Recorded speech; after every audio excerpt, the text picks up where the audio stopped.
मंथरा का अर्थ जानती हो क्या है? जड़ बुद्धि। भले ही नाम ना हो किसी नारी का मंथरा, लेकिन अगर उसके अंदर ईर्षा है, जड़ बुद्धि वाली है, तो वो मंथरा ही है। ईर्षा,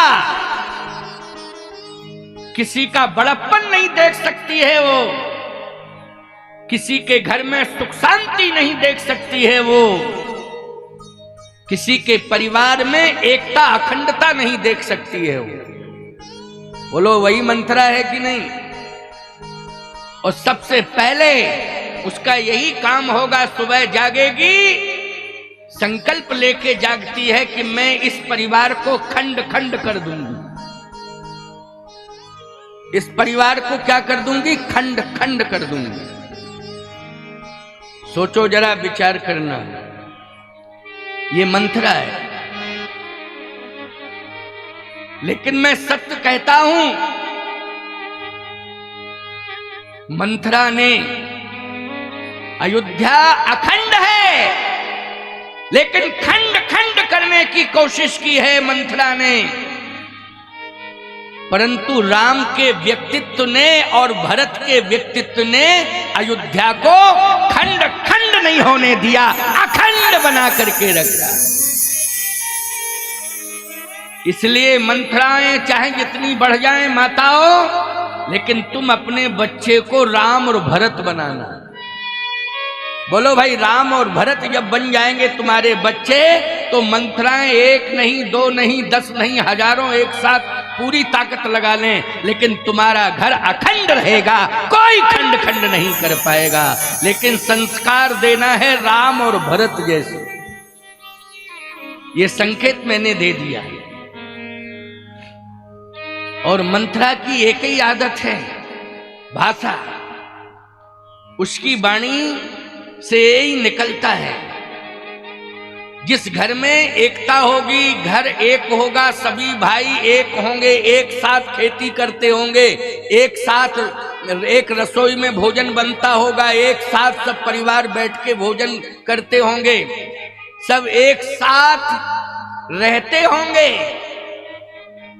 कोई बंटवारा नहीं होगा उनके घर में, किसी भी प्रकार का कोई विभाजन नहीं हुआ है।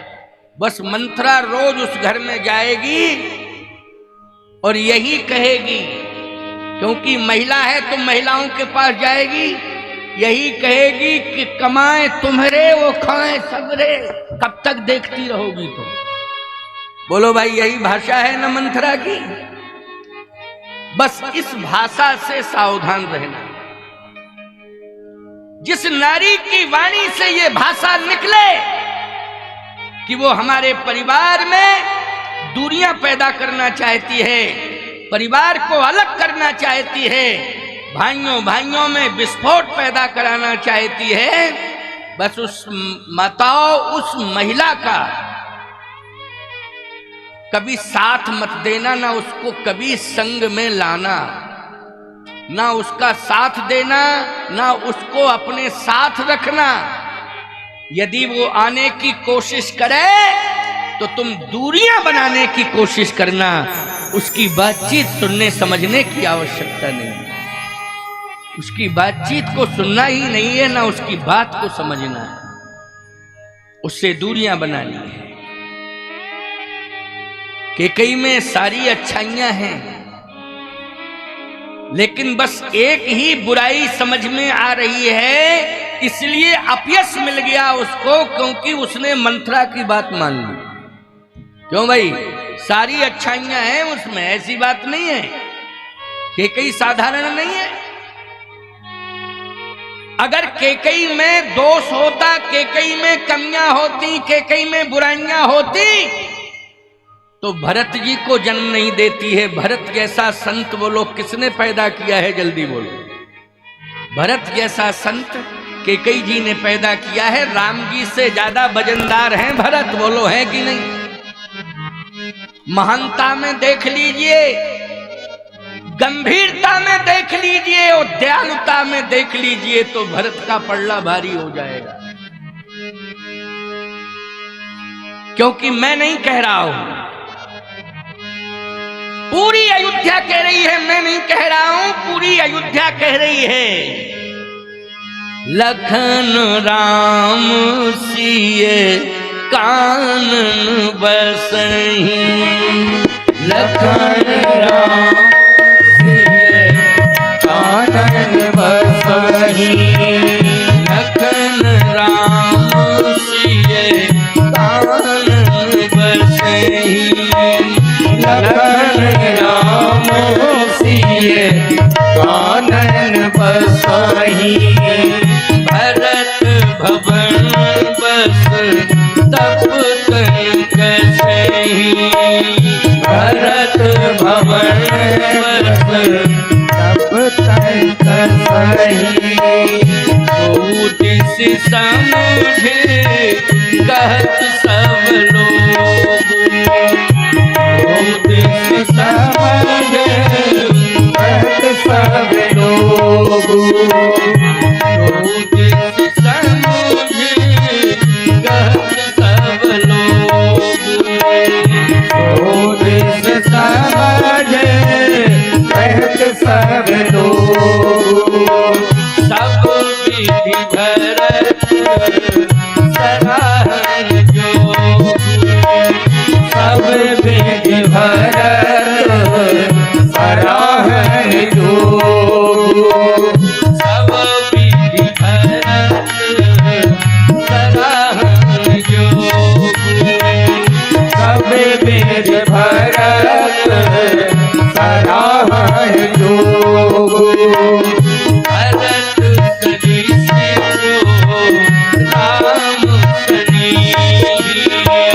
भरत सरिस को राम सनीहि, भरत सरिस को राम सनीहि, भरत सरिस को राम सनीहि, भरत सरिस को राम सनीहि, जग जप राम राम जप जय, जग जप राम राम जप जय, जग जप राम राम जप जय, जग जप राम राम जप जय,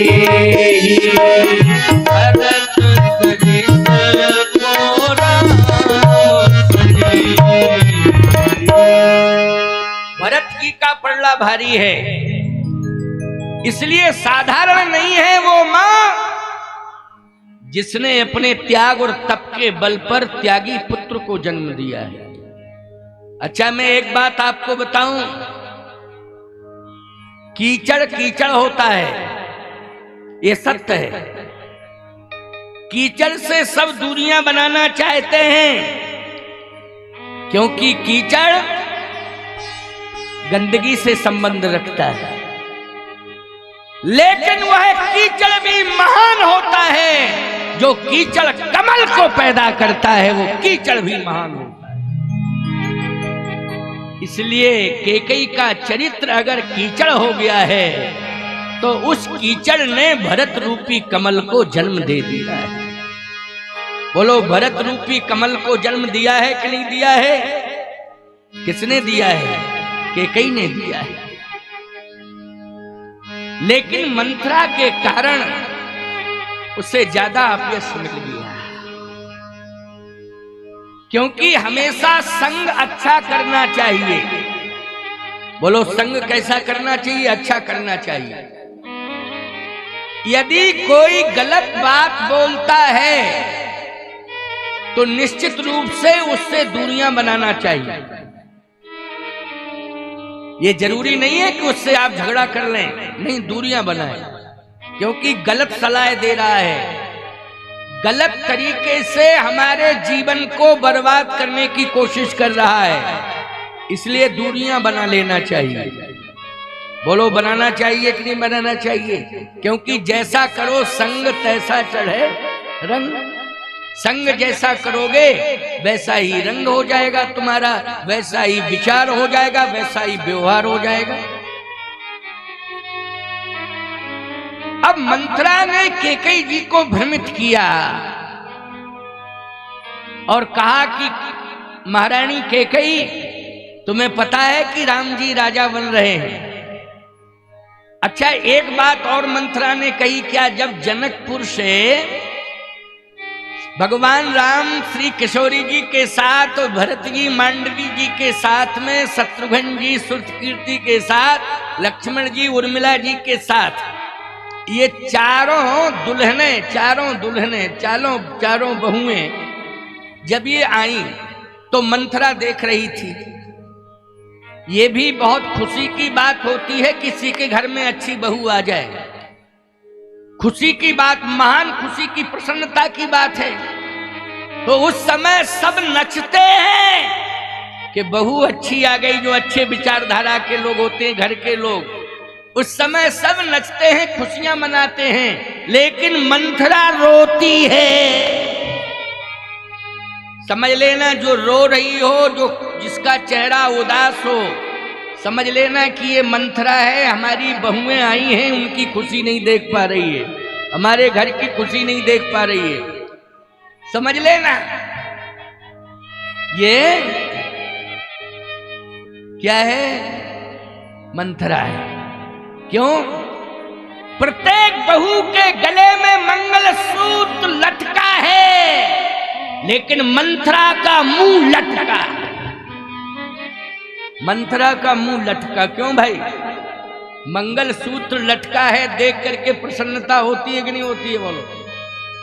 लेकिन मुंह लटका उसका, वो देख नहीं पा रही है। वो सोच रही थी कि क्या बतावें, सीता क्यों आ गई, ये बहू घर में सीता जैसी क्यों आ गई, शूर्पणखा जैसी आ, मजा आ जाता, आनंद आ जाता। शूर्पणखा जैसी बहू आती, क्यों भाई? अच्छा, शूर्पणखा जैसी बहू आती तो बोलो खुद नाक कटाती हो, खानदान की नाक कटाती, अपनी कटाती हो, खानदान की नाक कटाती। शूर्पणखा क्या करती बोलो? अपनी नाक कटाई और रावण से कहती तोर जियत दस्कंधर मोर की असगति होए, तोर जियत दस्कंधर मोर की असगति होए। स्वयं नाक कटाई उसने और पूरे खानदान की नाक कटाई।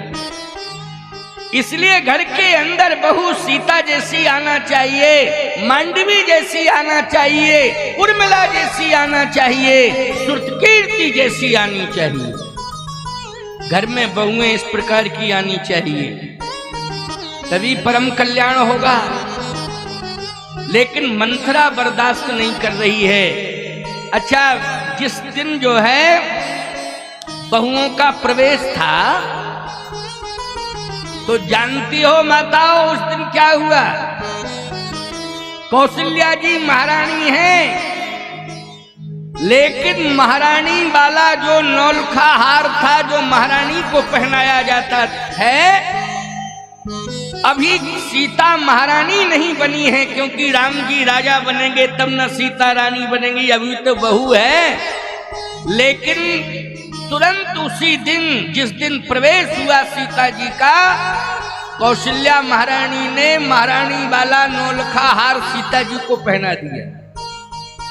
अब सीता जी के गले में नौलखा हार लटका और मंथरा का मुंह लटका,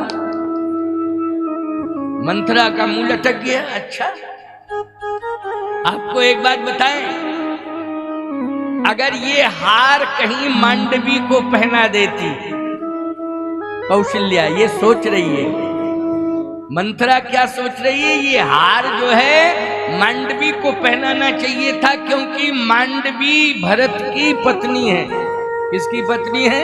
भरत की।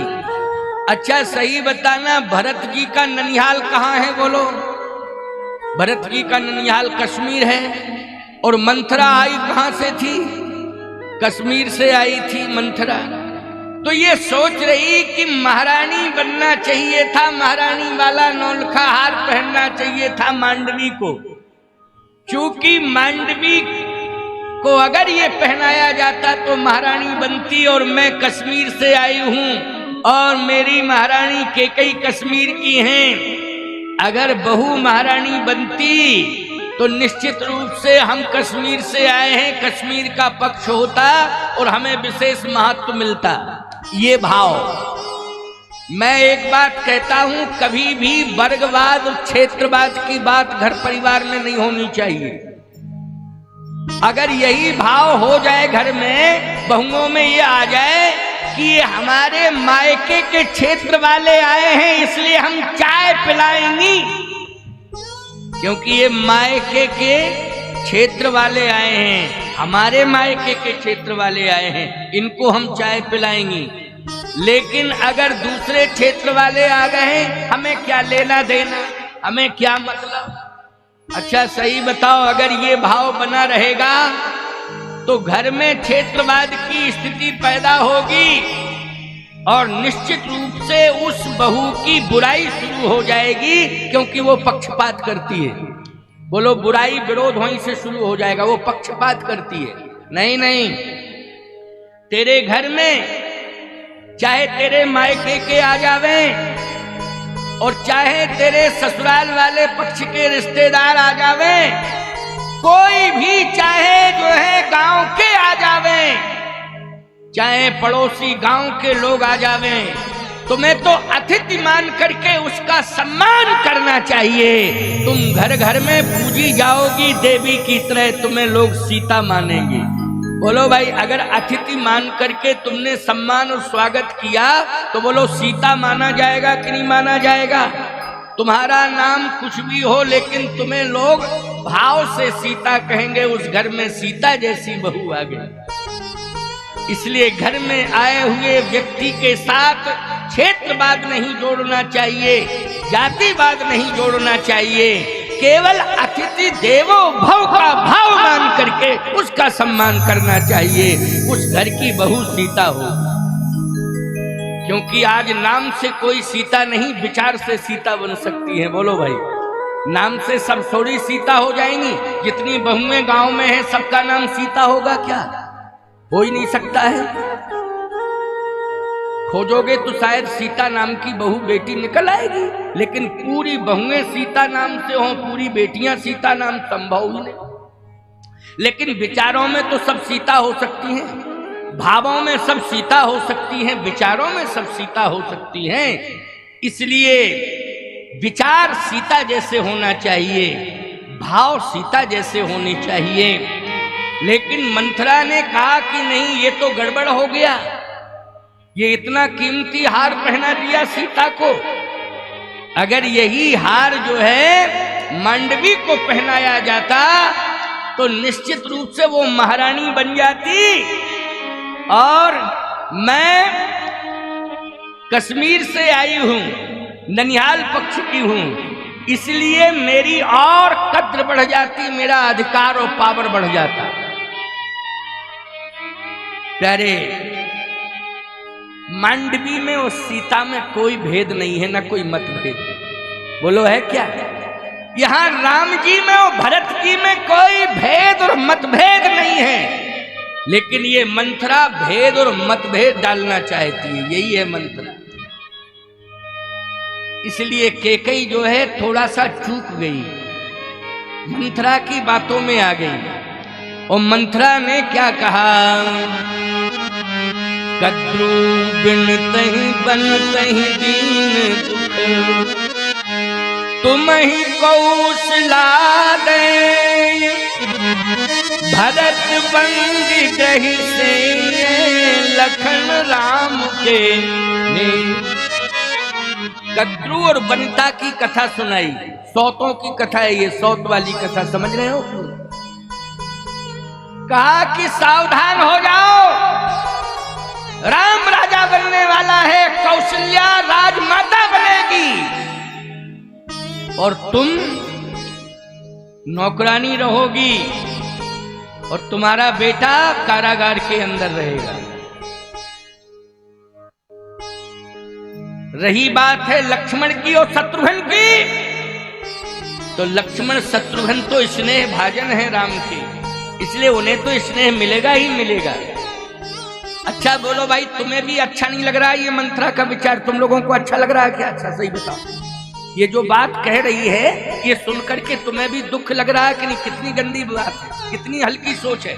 अच्छा माताओं तुम बताओ, ये त्रेता की बात हम बता रहे हैं, लेकिन कलयुग में घोर कलयुग आ गया है। बोलो तुम्हें भी अच्छी नहीं लग रही है बात? तुम्हें अच्छी लग रही है बात? क्या मंथरा ठीक कह रही है? सब कह रही है। यहां गर्दन हिला रही है ऐसे, घर में कहेंगे ठीक ही कह रही है। नहीं नहीं, अच्छी नहीं लग रही है बात। मंथरा की सोच अच्छी नहीं है, मंथरा की विचारधारा अच्छी नहीं है। ये मंथरा आज पूरी अयोध्या को तहस नहस करना चाहती है। इसलिए कथा में सुना रहा हूं कि मंथराओं की बाढ़ आती जा रही है।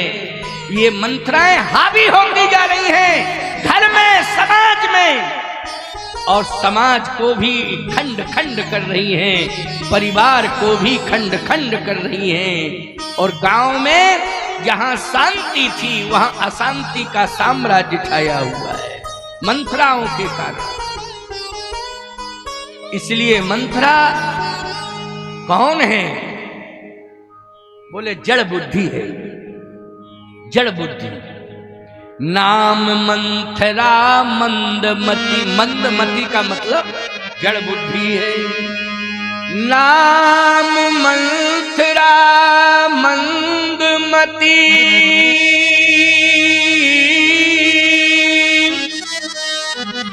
चेरी के कई के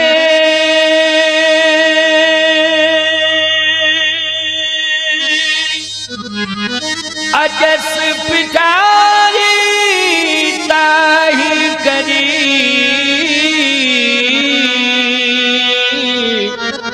गई गिरामती पे।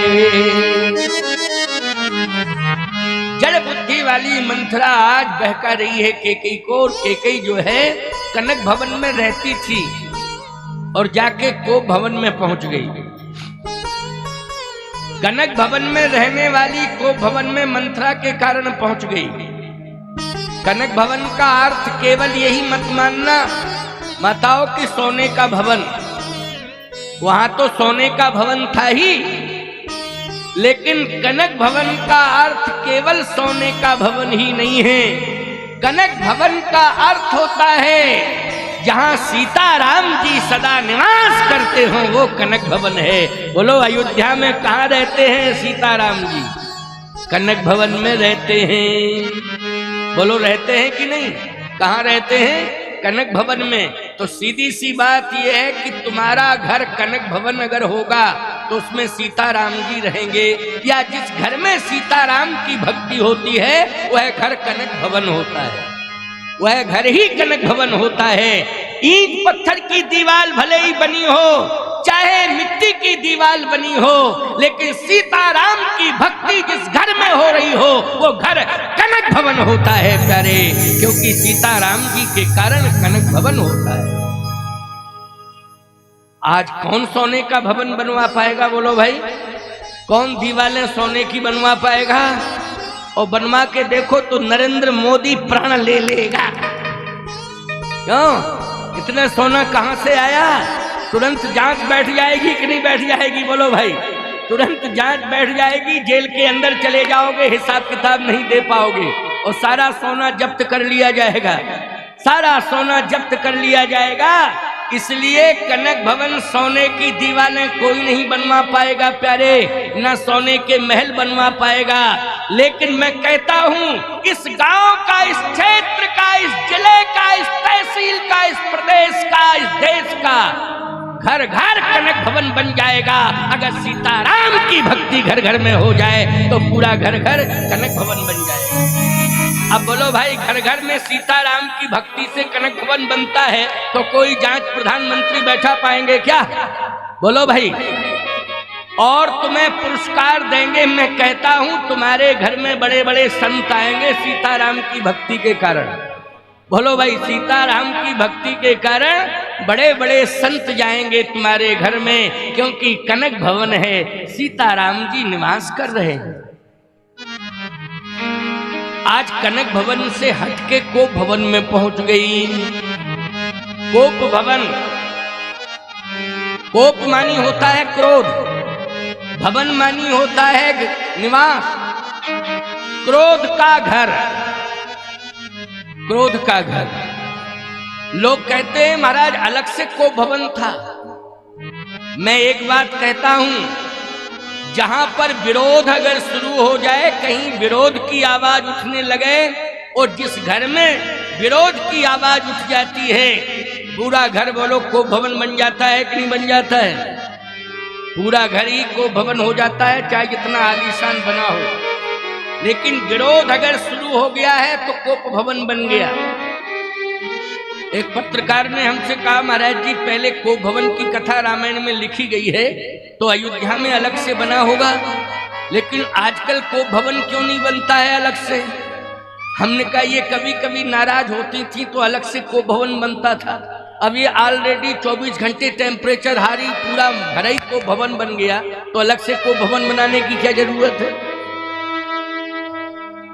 पूरा भवन ही कोप भवन बन जाता है। इसलिए माताओं, हम बार बार कह रहे हैं कि आप ही घर को स्वर्ग बना सकती हो, आप ही घर को साकेत बना सकती हो, आप ही चाहो तो घर को वैकुंठ बना सकती हो। आपके ऊपर निर्भर है, आप चाहो तो वैकुंठ बन जावे घर। एक बार मैंने कहा कि घर वैकुंठ नहीं बन पा रहा है तो वैकुंठ कौन कौन लोग जाना चाहते हैं ये बताओ। कथई में कहा, मैंने कहा कि घर तो वैकुंठ बन नहीं रहा, लेकिन वैकुंठ कौन कौन लोग जाना चाहते हैं? तो सबने हाथ उठा दिए, वैकुंठ हम जाएंगे, हम जाएंगे, हम जाएंगे, हम जाएंगे। मैंने एक छूट दे रखी थी, मैंने कहा आयु पूरी करके, ये नहीं कहा कि जल्दी, नहीं तो लोग कहते अरे अभी तो हमारी उम्र ही क्या है, हमारे लिए तो गांव ही ठीक है, हमें वैकुंठ नहीं जाना। मैंने कहा आयु पूरी करने के बाद कितने लोग हैं जो वैकुंठ जाना चाहते हैं? सब प्रसन्न हो गए। आयु पूरी होने के बाद महाराज हमें वैकुंठ मिले तो सबने हाथ उठा दिया। अब हमने महिलाओं की तरफ देखा तो ये सब हाथ उठाए थे, लेकिन एक बहू बैठी थी वो हाथ नहीं उठाए थे। हमने कहा क्यों, तू नरक जाना चाहती है क्या? तू वैकुंठ नहीं जाना चाहती है? सबने हाथ उठा दिए, लेकिन तूने हाथ क्यों नहीं उठाए? कहा मेरी सास आगे बैठी है, उसने हाथ उठा दिया है, तो महाराज अगर ये वैकुंठ चली जाए तो हमारा घर ही वैकुंठ हो जाएगा, हमें वैकुंठ जाने की जरूरत है। मैंने कहा बहुत बड़ा टेंशन है इस घर में। क्यों भाई? बहुत ही बड़ा, हमने कहा टेंशन है इस घर में। बताओ इतनी बड़ी बात कह गई है वो। सास और बहू में पता नहीं किस प्रकार के मतभेद थे। सावधानी से मेरी बात को सुन लेना, मतभेदों को दूर कर दो, जितने भेद हों सारे भेद दूर कर दो। अपने घर को वैकुंठ बनाओ, अपने घर को अयोध्या बनाओ, अपने घर को मिथिला बनाओ, तुम्हारे जीवन का कल्याण होगा। घर घर में अयोध्या और मिथिला का स्वरूप होगा। अच्छा सही बताओ, 4 चीजों पर विशेष ध्यान देना है और ये सबके साथ जुड़ी हैं। अच्छा मन बोलो सबके साथ जुड़ा है कि नहीं?